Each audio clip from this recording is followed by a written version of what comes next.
Joining us right now, Matt Canavan, our carryover champ on Mondays, which is no disrespect to Linda Scott, but I'm sorry, that's just the way it ends up being. Now, there's plenty to talk about, but let's get into the news poll here. Matt, I know you don't muck around here.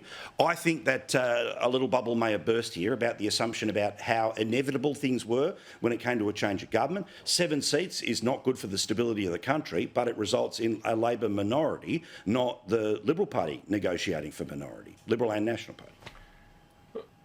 Yeah, well, look, Paul, I certainly haven't been saying it's an inevitability. I know some others out there have seemingly thought this is done and dusted, and I think the betting markets are way off. I mean, this is very, very close. The polls have been about this level for almost a year and a half now, basically ever since the end of The Voice, or the wash-up from The Voice anyway. So, look, it's going to be close. It's going to be very close. It's a challenge for us to put forward an alternative set of policies when the campaign will be called. We're expecting to be in it this week, but it'll be called soon. But I do think the coalition has done a great job in putting itself in this position. I don't think 3 years ago we felt that it probably would have been this close as it is now. I think the government had a fair amount of hubris after being elected in a fairly thumping victory 3 years ago. They've been a bit blindsided by this, and they really do seem lost at the moment, not being able to come up with a proper plan as a government for the future of this country. So, look, it's game on, but it could be anyone's right now. Look, this is it. I mean, we all know what my preferences are. We all know what my want is, and we all know how critical I am of the government. But I was really clear in the past couple of weeks about the fight, the messaging and the issues that have now become a bit of a distraction. As a Labor person, Linda, do you feel a sense of confidence that, OK, it's not going to be a majority, but it's not going to be a change of government either, if this poll is true?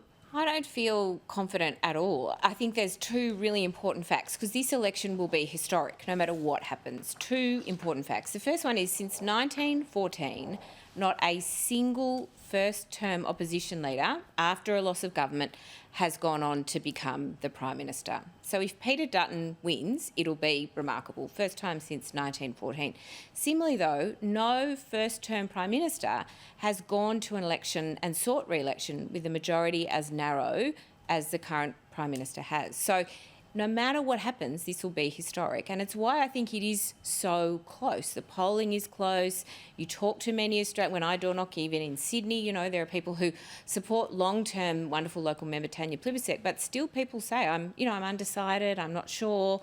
So those conversations that all the campaigners are having are changing minds. And I do think it will come down to who's got a really strong ground game, who's got lots of volunteers, who's got people door knocking. These kinds of things in this election, when it's this tight, are really going to make a difference. Well, also, the last Prime Minister to win an election, serve a term, win another election, Howard in 2004.